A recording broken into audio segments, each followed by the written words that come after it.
E aí, pessoal, bem-vindos ao incrível mundo da automação. Hoje, a gente vai mergulhar fundo numa linguagem secreta, a linguagem que dá vida às máquinas, os comandos elétricos.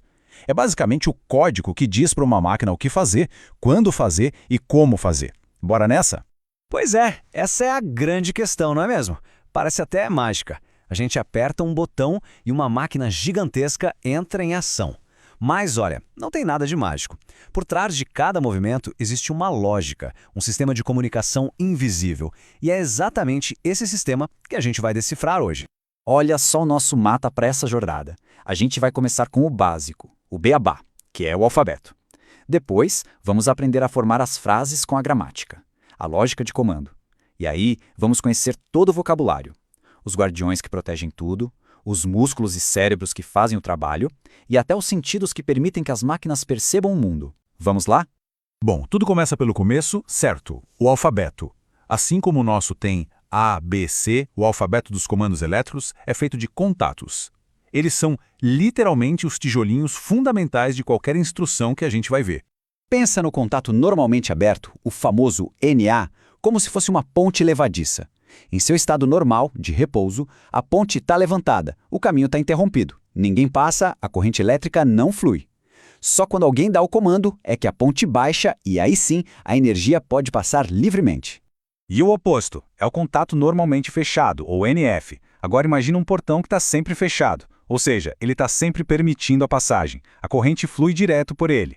Ele só vai abrir e interromper o fluxo quando uma força externa agir, como por exemplo um dedo apertando o botão de emergência.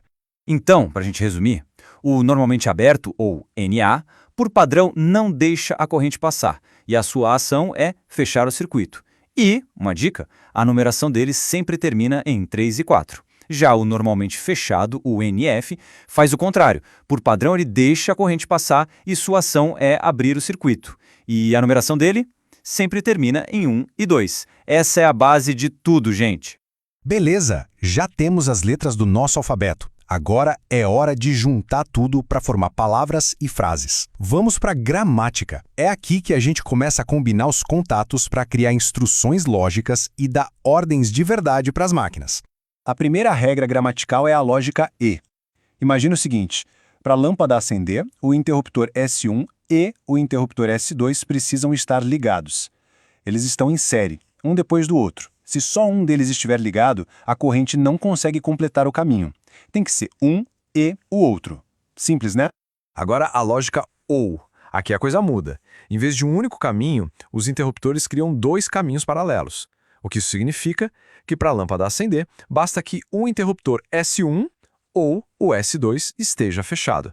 Qualquer um dos dois serve. E claro, se os dois estiverem fechados, funciona também. E para dar uma apimentada, temos a lógica OU exclusivo, ou SHOWR. O nome já dá a dica, né? Ela é bem parecida com a lógica OU, mas tem uma regra importantíssima. A lâmpada acende se S1 ou S2 estiverem ligados, mas se os dois forem ligados ao mesmo tempo, ela apaga. É uma lógica de exclusividade, ou um ou outro, nunca os dois juntos. Ok, a gente já sabe como escrever as frases, como dar os comandos. Mas e a segurança? Todo sistema elétrico precisa de proteção.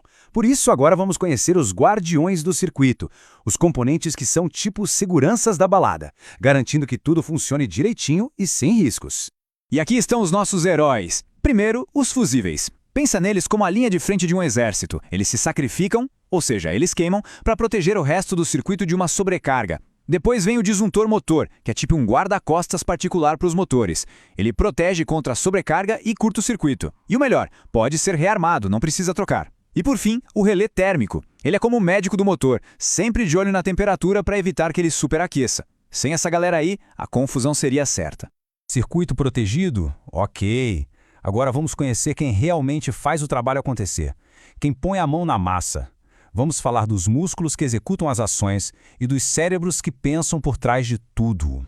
A bobina do contator é o gatilho, o estopim. Quando ela recebe energia, cria um campo magnético que aciona o contator de potência. E o contator de potência, esse sim é o músculo, o brutamontes do sistema. Ele é um interruptor super robusto, feito para ligar e desligar motores gigantescos. E o relé? O relé é o gerente. Ele usa um sinalzinho bem pequeno, de baixa potência, para comandar um circuito muito maior. É a inteligência controlando a força bruta. Agora vamos para os cérebros da operação. Os temporizadores são os donos do tempo. O on-delay é meio procrastinador. Ele recebe o sinal, mas espera um tempinho programado antes de agir. Já o off-delay é o apressadinho. Age na hora, mas depois que o sinal é cortado, ele ainda espera um tempo para voltar ao normal. E o inversor de frequência? Esse é o maestro da orquestra. Ele controla a velocidade do motor com uma precisão absurda, deixando ele mais rápido ou mais lento conforme a necessidade. Pera aí. De que adianta ter músculos e cérebro se a máquina for cega, surda e muda? Não adianta, né? Uma máquina automática precisa de sentidos. Chegou a hora de conhecer os sensores, os componentes que dão às máquinas a capacidade de ver, sentir e detectar tudo o que acontece ao redor. O sensor indutivo é o especialista em metais. Simples assim. Ele cria um campo magnético ao redor dele e quando qualquer objeto de metal entra nesse campo, ele detecta na hora. E o melhor, sem precisar encostar. É perfeito para contar peças de metal numa esteira, por exemplo. Se o indutivo era o especialista, o sensor capacitivo é o faz-tudo da turma. Ele detecta praticamente qualquer coisa. Metal, plástico, madeira, líquido, pó, o que vier.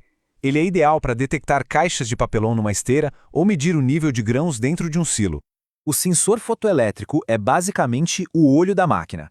Ele tem um emissor, que joga um feixe de luz, que a gente nem vê, e um receptor que fica esperando essa luz.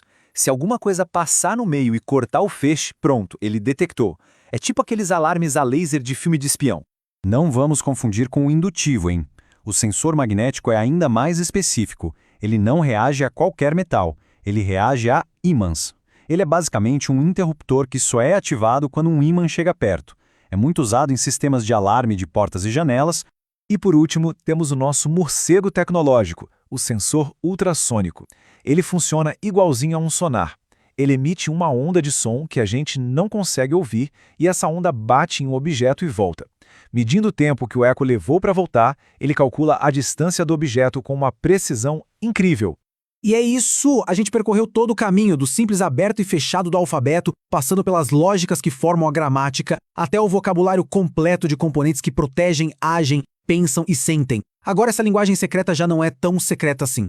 Fica a reflexão, com todo esse conhecimento, que tipo de frases é possível construir para comandar o mundo ao nosso redor? As possibilidades são infinitas. O poder de comandar está na lógica. Até a próxima!